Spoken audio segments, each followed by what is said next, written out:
اس سال کے دوران میں حج فرض ہوا۔ رسول اللہ صلی اللہ علیہ وسلم نے 300 صحابہ کرام کا ایک قافلہ حج کے لیے روانہ فرمایا۔ سیدنا ابو بکر صدیق رضی اللہ عنہ کو امیر حج مقرر کیا اور انہیں ہدایت کر دی کہ سب کو حج کا اسلامی طریقہ بتائیں۔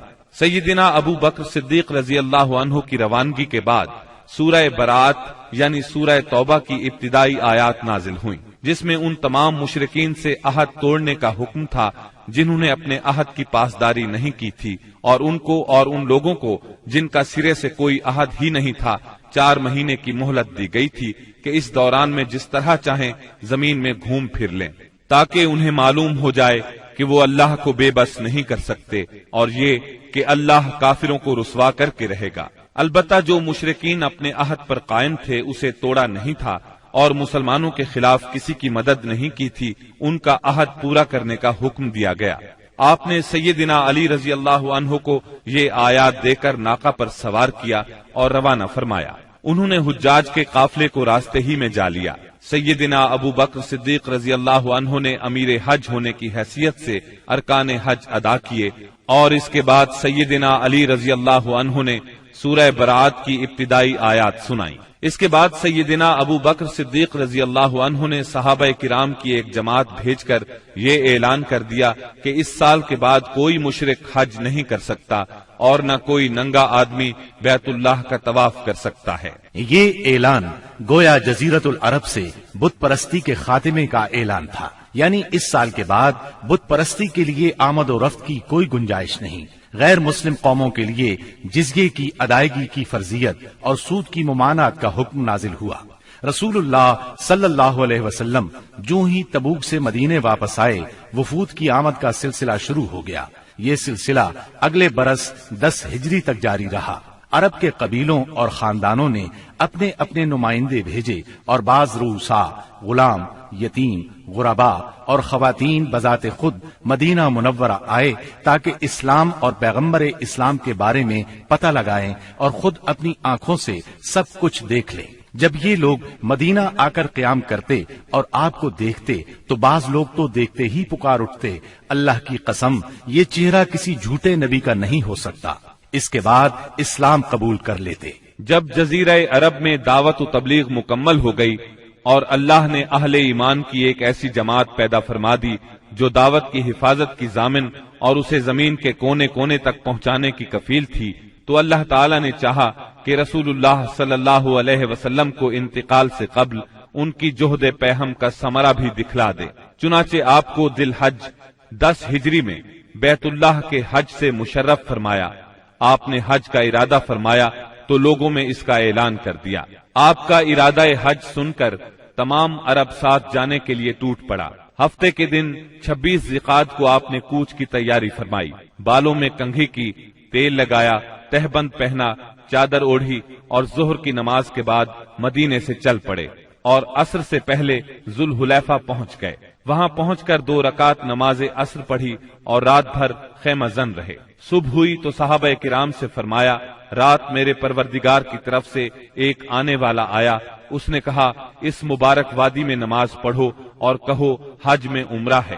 اس کے بعد آپ صلی اللہ علیہ وسلم نے اپنا سفر جاری رکھا۔ ہفتہ بھر بعد مکے کے قریب پہنچے تو ذی طوا میں رات گزاری اور وہیں نماز فجر پڑھ کر غسل فرمایا، پھر مسجد حرام میں داخل ہوئے۔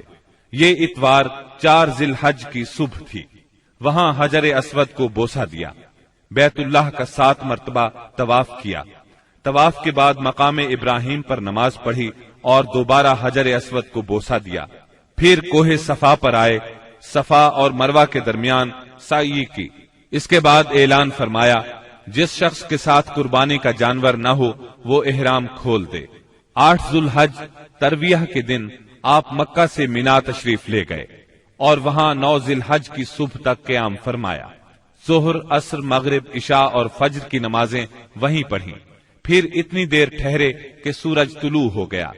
اس کے بعد عرفہ کو چل پڑے۔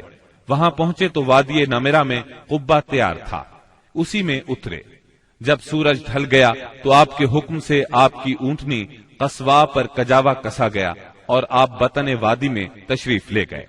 اس وقت آپ کے گرد 1,24,000 یا 1,44,000 انسانوں کا سمندر ٹھاٹھیں مار رہا تھا۔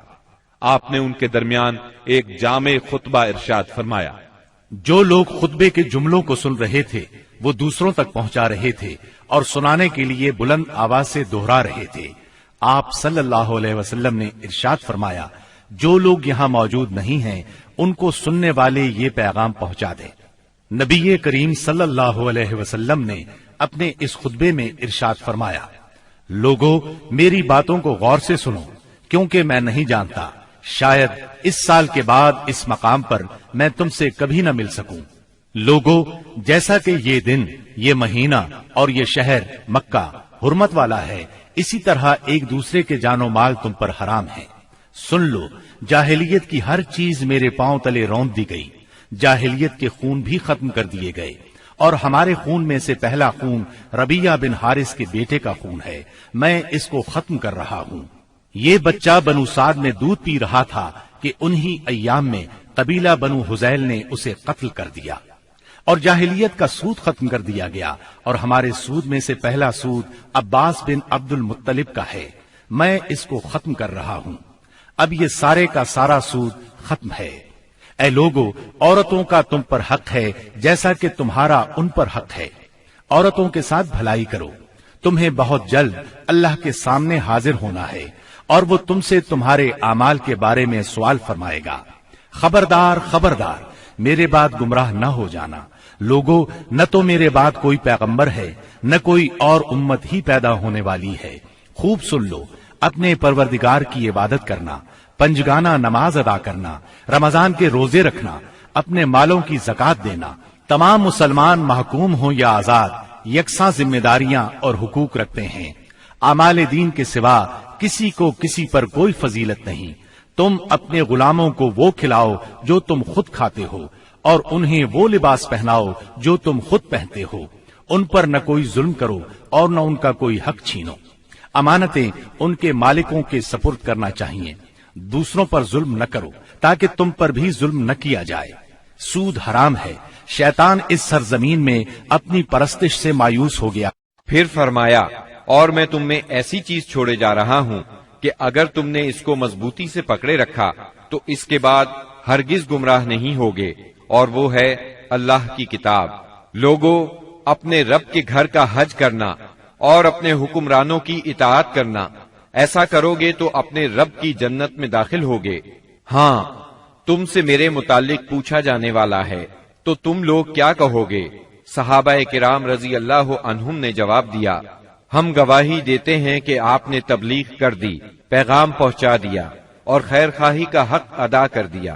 یہ سن کر آپ نے شہادت کی انگلی کو آسمان کی طرف اٹھایا اور لوگوں کی طرف جھکاتے ہوئے 3 بار فرمایا، اے اللہ، گواہ رہنا۔ آپ کے ارشادات کو ربیعہ بن امیہ بن خلف اپنی بلند آواز سے لوگوں تک پہنچاتے رہے۔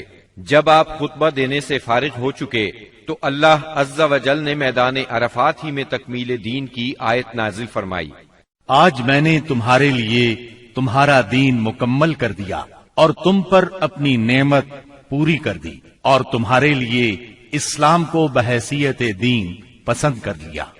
سیدنا عمر رضی اللہ عنہ نے یہ آیت سنی تو رونے لگے۔ ان سے پوچھا گیا، آپ کیوں رو رہے ہیں؟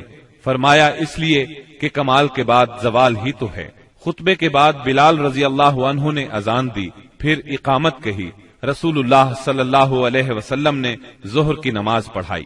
اس کے بعد بلال نے پھر اقامت کہی اور آپ نے عصر کی نماز پڑھائی، اور ان دونوں نمازوں کے درمیان کوئی اور نماز نہیں پڑھی۔ اس کے بعد سوار ہو کر آپ جائے وقوف پر تشریف لائے، اپنی اونٹنی قصوا کا شکم پہاڑوں کی طرف کیا اور جبل مشات یعنی پیدل چلنے والوں کی راہ میں واقع ریت کے تودے کو سامنے کیا اور قبلہ رخ مسلسل اسی حالت میں وقوف فرمایا، یہاں تک کہ سورج غروب ہونے لگا۔ تھوڑی زردی ختم ہوئی، پھر سورج کی ٹکیا غائب ہو گئی۔ اس کے بعد آپ نے سیدنا اسامہ رضی اللہ عنہ کو اپنے پیچھے بٹھایا اور وہاں سے روانہ ہو کر مزدلفہ تشریف لائے۔ مزدلفہ میں مغرب اور عشاء کی نمازیں 1 اذان اور 2 اقامت سے پڑھی، درمیان میں کوئی نفل نماز نہیں پڑھی۔ اس کے بعد آپ لیٹ گئے اور طلوع فجر تک لیٹے رہے۔ اس کے بعد آپ نے حج کے باقی امور سر انجام دیے، حتیٰ کہ 13 ذی الحج کو سوار ہو کر خانہ کعبہ تشریف لے گئے، الوداعی طواف کیا اور فجر کی نماز پڑھی۔ پھر مکہ مکرمہ سے نکل کر مدینہ منورہ کی طرف کوچ فرمایا۔ جب مدینہ طیبہ کے قریب پہنچے اور اس کے آثار دکھائی دینے لگے تو 3 بار فرمایا اللہ اکبر، پھر فرمایا اللہ کے سوا کوئی معبود نہیں، وہ تنہا ہے، اس کا کوئی شریک نہیں، اسی کے لیے بادشاہت ہے اور اسی کے لیے تعریف، اور وہ ہر چیز پر قادر ہے۔ ہم پلٹنے والے، توبہ کرنے والے، عبادت گزار، سجدہ کرنے والے، اپنے رب کی تعریف کرنے والے ہیں۔ اللہ نے اپنا وعدہ سچ کر دکھایا، اپنے بندے کی مدد کی اور تنہا ساری جماعتوں کو شکست